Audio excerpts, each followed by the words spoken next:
Just to be sure, we don't have to press record on none of the cameras. No. Timer going? Yes.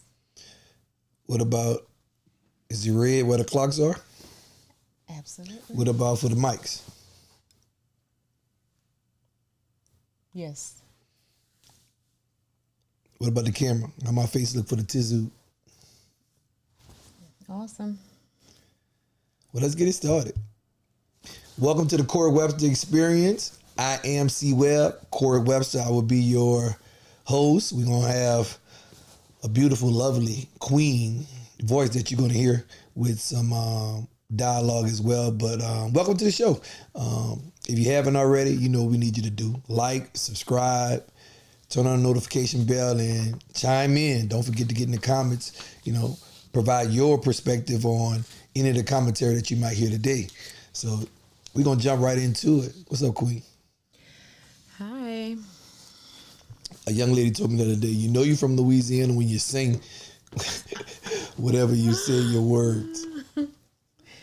Alrighty, so let's get into it. What motivated you to start a podcast at this particular time?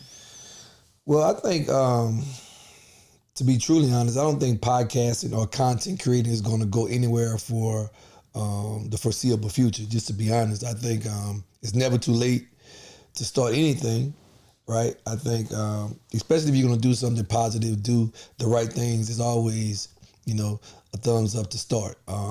We saw, I think, COVID. We saw the height kind of the podcast just because I think everybody was idle. They didn't have a lot going on.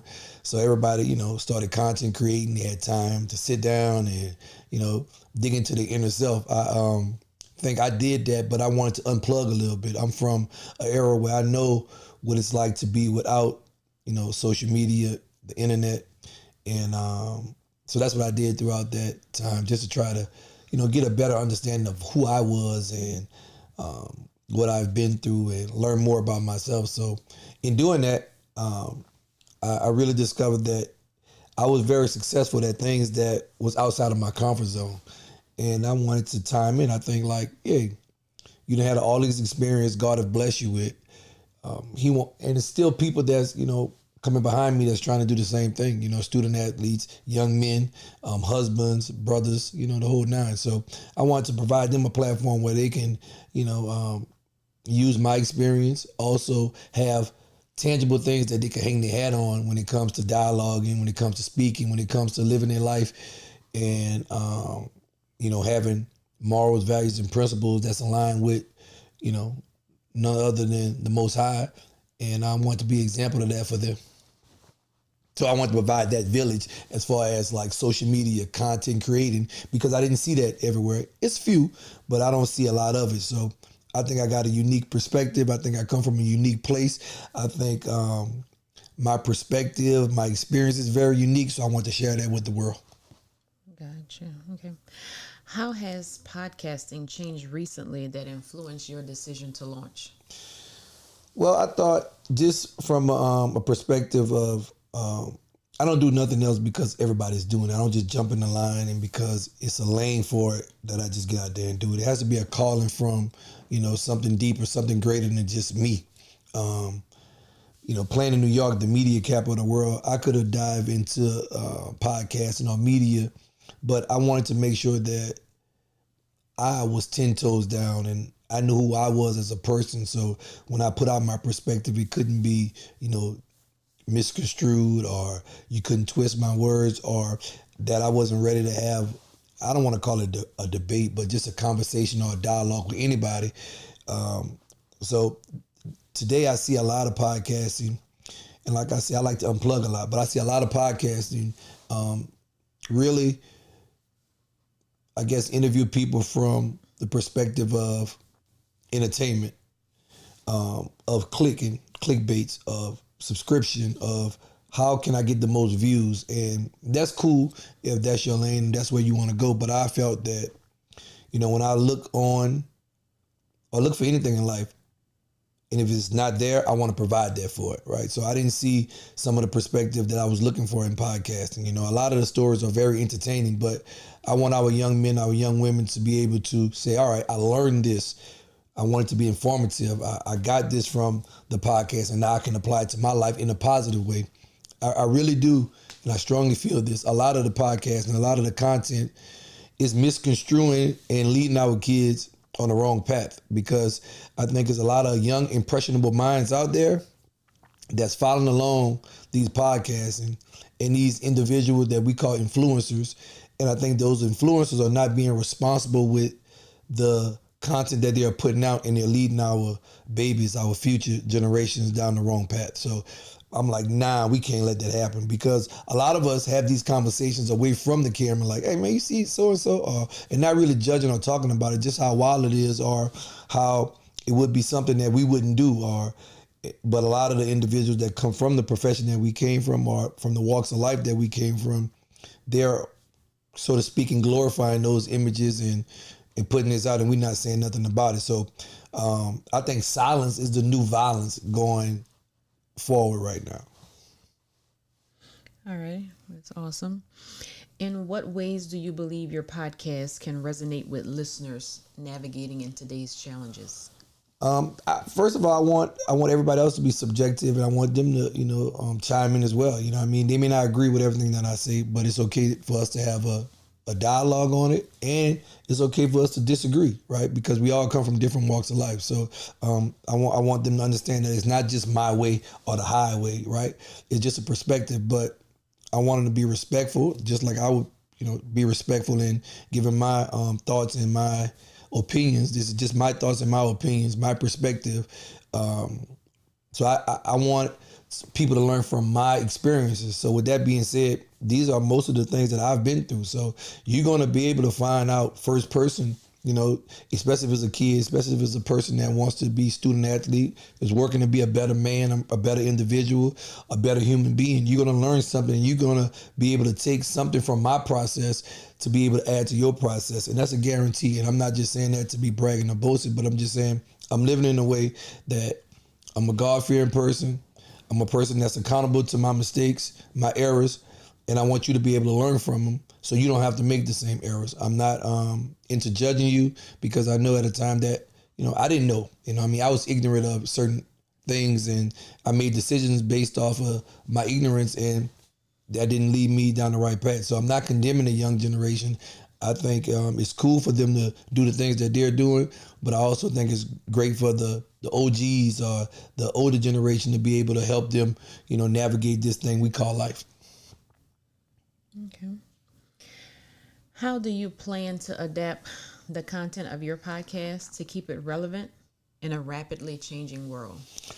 Well, I live by the whole motto of learn, unlearn, relearn. So for me, it's a constant process of always learning. I tell everybody, be a lifelong learner. So I'm not condemning nothing. I sit down with the generation that came before me to try to understand their perspective, where they came from. And I also give them generational grace. I think sometimes we miss that, because the information that's privy to us now wasn't privy to those individuals, that came before us. So I don't want to look down on them or be that person and be like, well, generation that came before us, you didn't want to do some of the things that we're doing now. And I say that from a standpoint of the culture that I come from. Therapy, mental health wasn't, priority, right?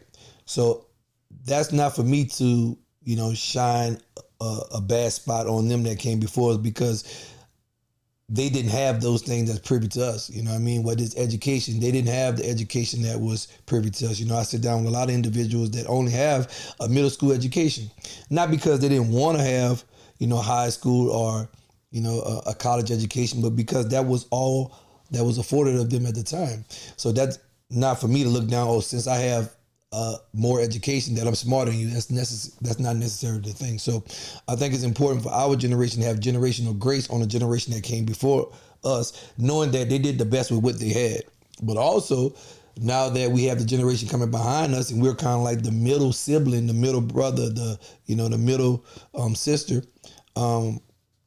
we have to do the same thing with the generation that's coming behind us that has only had internet. They don't know a life without the internet. They don't know a life without social media and things of that nature. So we have to inform them and give them our perspective on what a life was without that so they can balance it better, or teach them how to use it in a productive way. Because I remember when we had the internet, it was classes on how to use the internet. It was classes on how to use social media. And I'm not saying that you need classes to be able to do that. I see people that have been very successful using the internet and making a living for themselves. And I think that's awesome because I think right now, man, it's a great opportunity to be able to use social media, internet to make a living and to also become unique in your perspective and put out your opinion to the world, right? Or make a living doing it, you know what I mean? So I don't want to say it's easy because it takes hard work doing that as well. But I think, by the push of a button, by the push of your thumbs, you can put out content. You can put out a narrative, and people can put out songs. You can put out, you can be an artist, right? And people can fall in love with that without having to go through an institution or a corporation nowadays. You know what I mean? So I think in that respect is how we have to, if I'm answering your question correctly, navigate the younger generation by being the middle generation and giving them the knowledge that we learned from the generation that came before us. Okay. And what do you hope to achieve by starting your podcast at this moment? Inspire the generation, that came behind us, that's coming behind us. Even people that's, you can inspire even people that came before us, But to give tangible things that they can hang their hat on, principles, morals, values that they can really dial into, not just give them, false hope, so to speak, right? Real life things that they can use and apply to their life and make their life better, right? I think it comes with, not only being able to speak about it, but also being able to teach it, also having, curriculums and things of that nature that's offered or that's, available to these individuals that want to do something different or want to, change in their life, and being able to talk them through that. People talk about change, and people talk about like some of the basic things of, it takes 24 to 30 days to break a habit.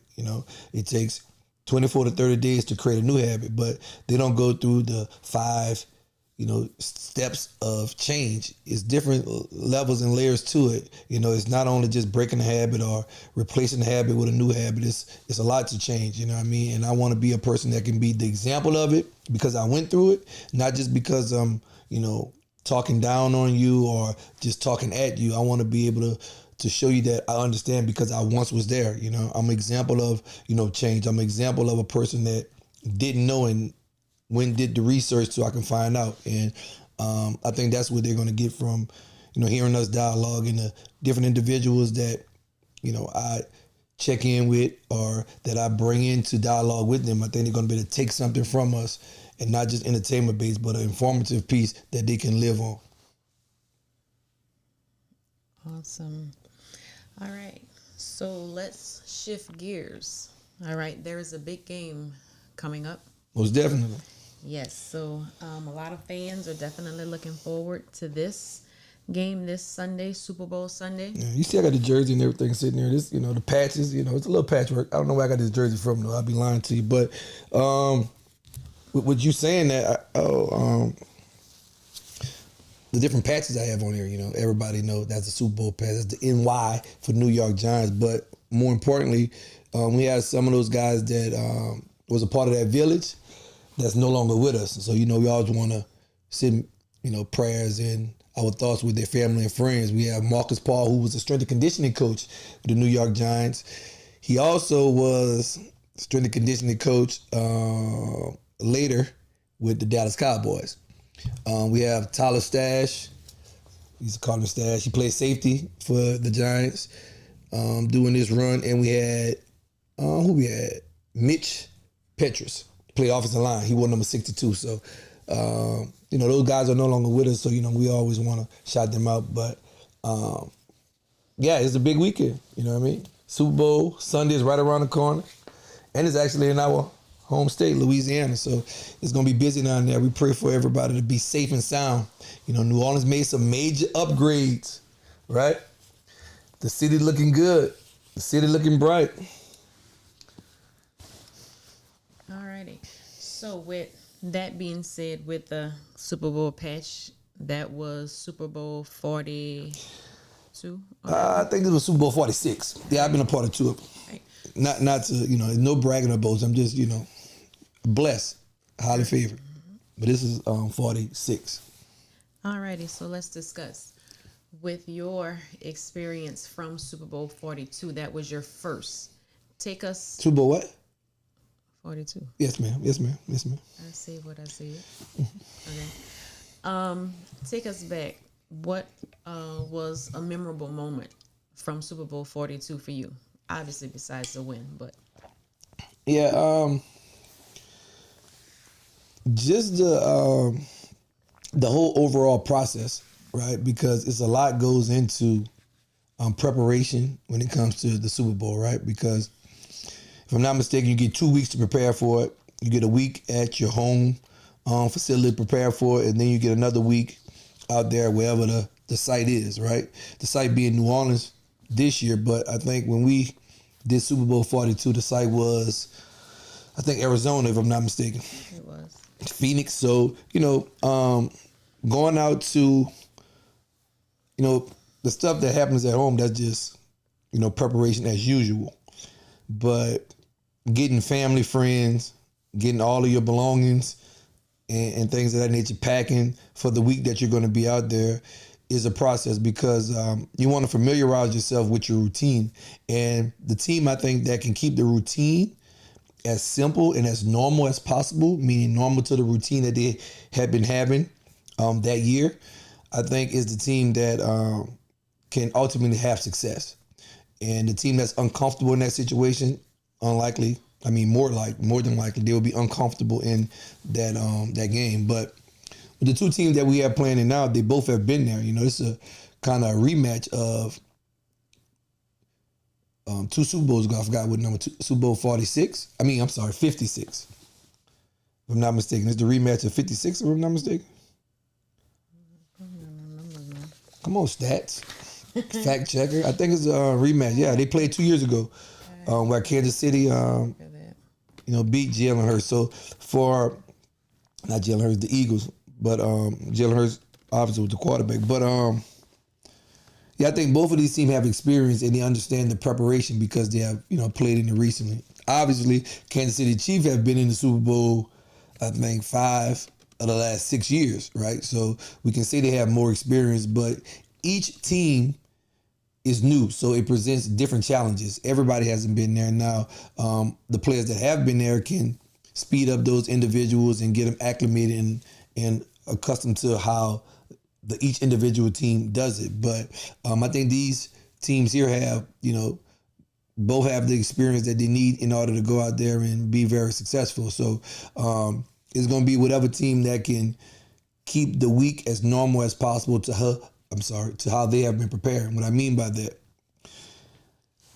what guys are going to be the mature individuals to get the family settled, but they carry out their week just as normal as they would if they was in Philadelphia or as they would if they was in Kansas City.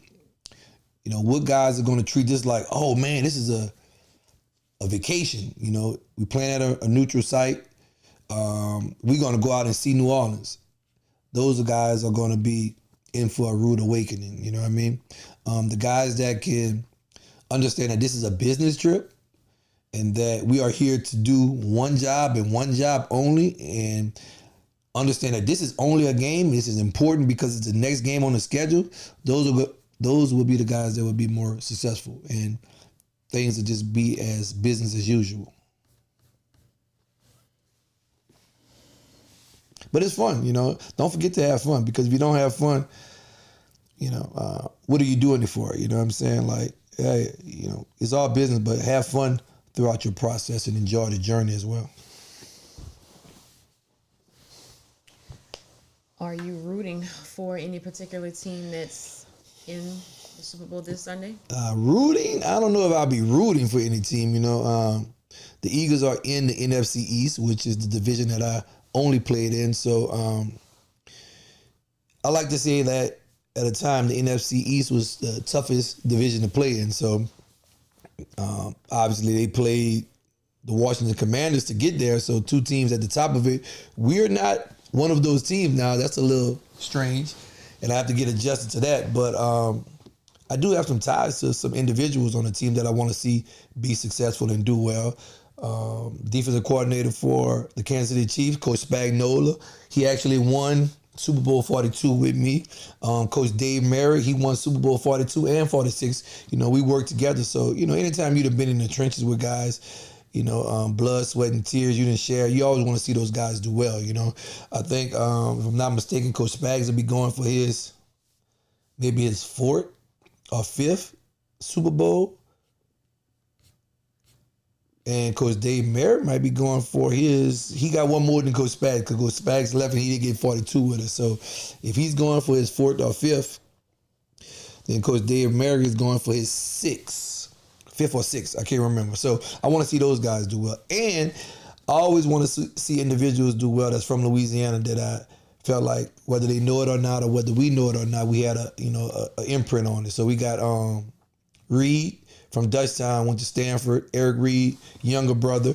We have I-55 representative as Devontae Smith, if I'm not mistaken. He's from Amite, Louisiana. So that was 3A. That was a big game when I played in high school, Amite versus St. James. And I'm forgetting somebody else. I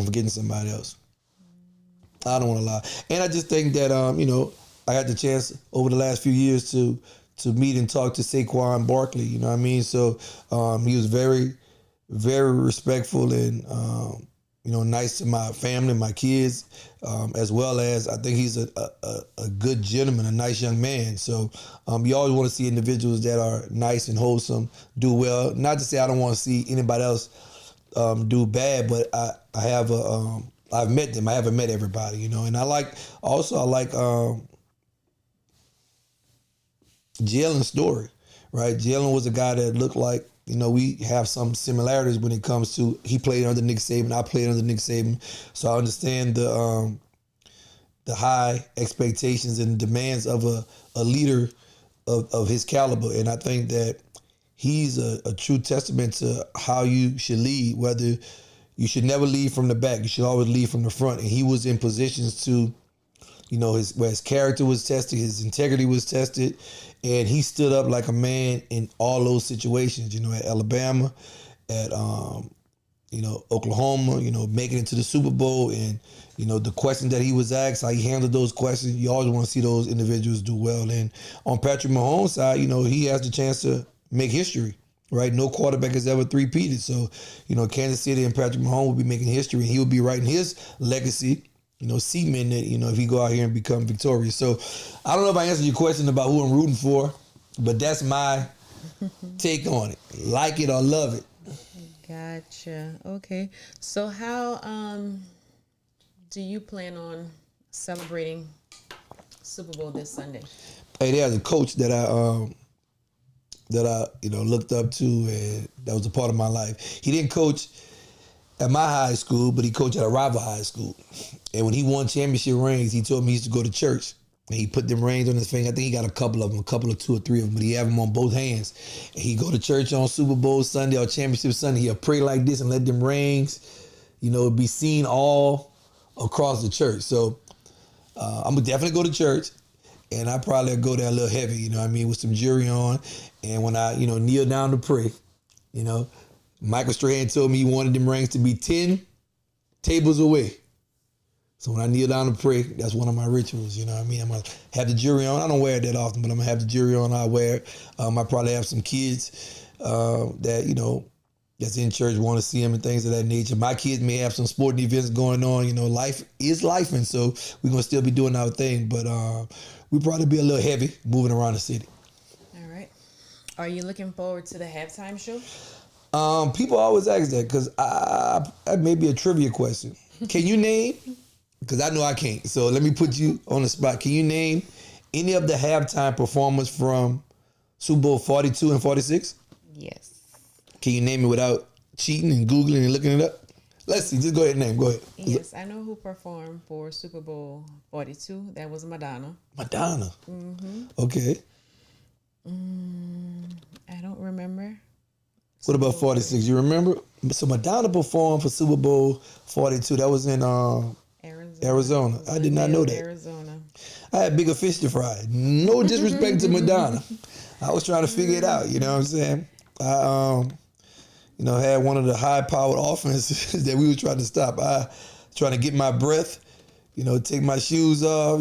Things will go. They got different speeds when it comes to preseason, regular season, and then playoff. The Super Bowl is even faster. So I had no idea Madonna performed. What about 46? I'm not quite sure. I don't remember. Were you at the game? I was there. You went. So you went. I was probably attending to some kids. Yeah. Life be lifing, right? So that's awesome. We have to figure out and get our fact check. You know what I mean? Somebody gonna tell it. But this year, Kendrick Lamar, it's been a lot of controversy around this year in the Super Bowl performance because of the back and forth. Let me say this. I'm not into beefing, you know what I'm saying? Because I'm from Louisiana, and not to say that Louisiana is tougher and harder than any other state, but what I've grown to know, beef in Louisiana, normally blood is shed. So when I hear beef, I don't really care for it, you know what I mean? When it comes to, they beefing on records and stuff like that, because I know that can lead to something deadly. And so now if it's just a sport and we're using it as, we have a lot of back and forth, we have competition, right? So if they're doing it as that, I'm cool with it, right? Go at each other, keep it on, what they call wax, keep it on the records, and I guess that'll be what it be, you know what I mean? But I think we have saw it go, this is the furthest I've ever seen, the furthest I think would be life and death, so let me not say that. But this is the furthest I've saw it, beef go when it came to like lawsuits and things of that nature. I have never saw beef, and people wanted to sue and things of that nature, sue the record label. So this will be very interesting to see how Kendrick Lamar, have the big rollout, because I'm not going to say he swept the Grammys, but he got a lot of awards at the Grammy, right? And Drake had been on a long run, right? So it's kind of looked like, somebody from our world has beat the machine, you know what I mean? Because for a long time, people said that, when you was on the machine, meaning Drake had the powerful people behind him, that you couldn't beat it. But now we saw the people, kind of like the fans, the fans, what they did to the Not Like Us song, what they did to the whole, the Gen X and things of that nature. And, the way Drake responded to it by putting out a lawsuit and trying to stop this, that, and third was something that we hadn't seen before. So like I said, I don't get into the whole beef thing, but I think Kendrick is on a run that we haven't seen before, if I can say that. And I think with the Grammys being a week ahead of the Super Bowl and then him performing for the Super Bowl, I just think that aligned rather smoothly for him to go ahead and, have a great performance at the Super Bowl. Gotcha. But I do have a correction to make. You have a correction? Yes. So Madonna didn't perform? Super Bowl 46, she performed. Oh, okay. And she had some special guests, Nicki Minaj, CeeLo Green. Okay, yeah. But Super Bowl 42 was Tom Petty and the Heartbreakers. Tom Petty and the Heartbreakers, Super Bowl 42. So we stand corrected. And Madonna brought out a good group of people. Nicki Minaj, CeeLo Green. That's awesome, man. I didn't know that. I ain't gonna lie to you. I didn't know that.